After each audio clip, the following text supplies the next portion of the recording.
Friends, welcome once again to the my channel. आप सभी का फिर से एक बार मेरे चैनल पर स्वागत है। आज हम बायोटेक्नोलॉजी के इंट्रोडक्शन के बारे में बात करेंगे।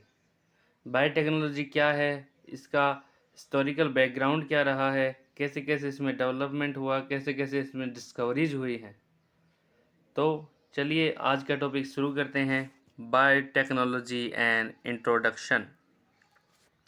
अगर हम बायोटेक्नोलॉजी को सिंपल वे में डिफाइन करना चाहें, एक सरल भाषा में परिभाषित करना चाहें, तो हम कह सकते हैं at its simplest biotechnology is technology which is based on biology.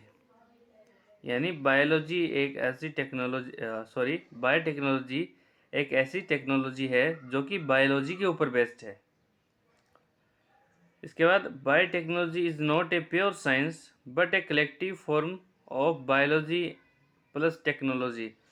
यानी बायोटेक्नोलॉजी को हम एक साइंस की प्योर ब्रांच तो नहीं कह सकते, पर ये बायोलॉजी और टेक्नोलॉजी का कलेक्टिव फॉर्म है, क्योंकि इसमें बायोलॉजी और टेक्नोलॉजी मिलकर काम करती है, इसलिए हम इसे बायोलॉजी और टेक्नोलॉजी का कलेक्टिव फॉर्म कहते हैं। It means biotechnology is a collective form of biology and technology.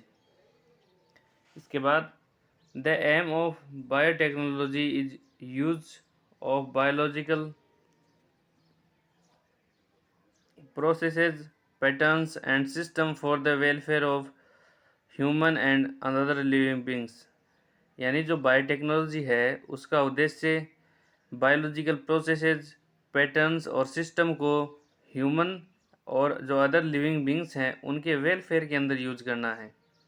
जो भी जैविक तंत्र है, जैविक प्रारूप है, जैविक प्रक्रम है, उनको मानव कल्याण और जो अन्य प्रजाति है उनके कल्याण में प्रयोग करना बायोटेक्नोलॉजी का उद्देश्य है। Biotechnology is the science of, यहाँ पर ये मिस प्रिंट हो गया है, यहाँ पे अप्लाइड आएगा। So biotechnology is the science of applied biological process. मतलब बायोटेक्नोलॉजी अनुप्रयुक्त जैविक प्रक्रमों का विज्ञान है। इसके बाद जो वेरियस ऑर्गेनाइजेशन हैं, भिन्न भिन्न ऑर्गेनाइजेशन, उन्होंने अपनी तरफ से बायोटेक्नोलॉजी को डिफाइन किया है। तो सबसे पहले OECD, organization for economic cooperation and development, 1981। In this branch various products are formed by application of science and engineering. जो OECD है उसके अनुसार बायोटेक्नोलॉजी के अंदर साइंस और इंजीनियरिंग का प्रयोग करके भिन्न भिन्न प्रकार के उत्पाद बनाए जाते हैं। Various products are formed by the application of science and engineering. यानी साइंस और इंजीनियरिंग के एप्लीकेशन से वेरियस प्रोडक्ट्स का फॉर्मेशन या प्रोडक्शन ही बायोटेक्नोलॉजी है OECD के अनुसार। इसके बाद EFB, European federation of biotechnology, 1981।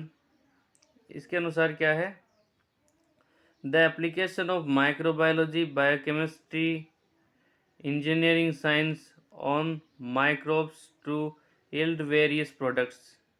इसका मतलब माइक्रोबायोलॉजी, बायोकेमिस्ट्री और इंजीनियरिंग साइंस का प्रयोग माइक्रोब्स पर करके वेरियस प्रोडक्ट्स प्राप्त करना।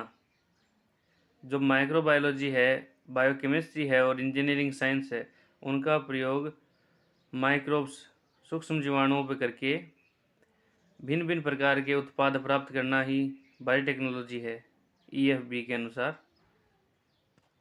इसके बाद आगे चलते हैं, IUPAC, international union for pure and applied chemistry, IUPAC, international union of pure and applied chemistry, 1981। The application of biological principle for the production of useful products. यानी यूजफुल प्रोडक्ट्स के production के लिए बायोलॉजिकल प्रिंसिपल्स का use करना जो जैविक सिद्धांत है उनका यूज करके वेरियस यूजफुल प्रोडक्ट्स का प्रोडक्शन करना ही बायोटेक्नोलॉजी है IUPAC के अनुसार। इसके बाद USNSF, united state national science foundation, इसके अनुसार क्या है, biological agents like microbes cellular components are used for the production of beneficial substance. इनके अनुसार जो बायोलॉजिकल एजेंट्स कौन कौन से, माइक्रोब्स और सेल्यूलर कंपोनेंट्स जो होते हैं, इस प्रकार के जो बायोलॉजिकल एजेंट्स हैं उनका प्रयोग करके भिन्न भिन्न प्रकार के लाभदायक उत्पाद, या इंग्लिश में कहें तो beneficial substance, production of beneficial substance by using the biological agents like microbes and cellular components is called biotechnology according to USNSF। यानी जो बायोलॉजिकल एजेंट्स हैं, माइक्रोब्स और सेलुलर कंपोनेंट्स, उनका यूज करके बेनिफिशियल सब्सटेंस या बेनिफिशियल प्रोडक्ट्स का production ही biotechnology है USNSF के अनुसार, united state national science foundation के अनुसार। इसके बाद हिस्टोरिकल बैकग्राउंड देखते हैं बायोटेक्नोलॉजी का, इसकी हिस्ट्री क्या रही है।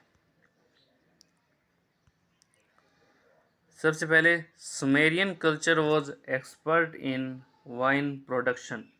जो सुमेरियन कल्चर है, सुमेरियन सभ्यता के लोग थे, वो वाइन प्रोडक्शन के अंदर दक्ष थे, एक्सपर्ट थे।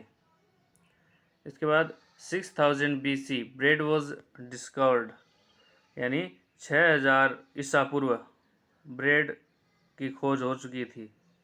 जो ब्रेड होती है, डबल रोटी होती है, उसकी डिस्कवरी हो चुकी थी 6000 BC में। उसके बाद Leeuwenhoek 1860 observed yeast cell under microscope. इन्होंने सबसे पहले, ल्यूवेनहॉक ने सबसे पहले ईस्ट सेल को माइक्रोस्कोप के अंदर देखा। उसके बाद Lewis pasture 1857 lactic acid fermentation, इन्होंने लैक्टिक एसिड के फर्मेंटेशन की डिस्कवरी की। इसके बाद हैंसन 1879 डिस्कवर्ड एसिटोबैक्टर, इन्होंने एसिटोबैक्टर की खोज की, जिसे हम गन्ने के अंदर बायो फर्टिलाइजर के रूप में भी प्रयोग करते हैं। इसके बाद में Edward Buchner 1897 by yeast sugar can converted into alcohol, इन्होंने ये खोजा कि ईस्ट के द्वारा शुगर को अल्कोहल में परिवर्तित किया जा सकता है। शुगर को ईस्ट के द्वारा अल्कोहल में परिवर्तित किया जा सकता है। Sugar can converted into alcohol by yeast.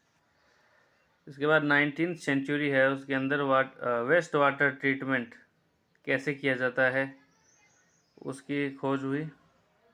इसके बाद अलेक्जेंडर फ्लेमिंग 1928, इन्होंने पेनिसिलिन, जो एंटीबायोटिक है पेनिसिलिन, इसकी खोज की। आपको बता दूं कि पेनिसिलिन है उसको भी फंजाई से ही डेवलप किया जाता है, उसका प्रोडक्शन भी फंजाई से ही होता है। जो फंगस है पेनिसिलियम नोटेटम, उसके द्वारा ही पेनिसिलिन का निर्माण होता है। उसके बाद वाटसन क्रिक ने अपना DNA मॉडल दिया, और 1975 है, उसके अंदर जो मोनोक्लोनल एंटीबॉडीज़ हैं उनका प्रोडक्शन शुरू हुआ। फिर 1982 में प्रोडक्शन ऑफ इंसुलिन का प्रोडक्शन शुरू हुआ। फिर 1989 में एप्लीकेशन ऑफ इंटरफेरॉन, जो इंटरफेरॉन्स होते हैं उनका एप्लीकेशन के बारे में पता चला और उनके एप्लीकेशन शुरू हो गए। तो आज का ये हमारा शॉर्ट में टॉपिक था, बायोटेक्नोलॉजी का इंट्रोडक्शन, और कुछ इसका शॉर्ट में हिस्टोरिकल बैकग्राउंड के बारे में हमने जाना। फिर भी अगर आपको कोई क्वेश्चन हो तो आप बिना किसी हिचकिचाहट के कमेंट बॉक्स में पूछ सकते हैं। सो आज के लिए thank you for watching my video and my channel. मिलते हैं अगली वीडियो के अंदर, तब तक के लिए थैंक यू।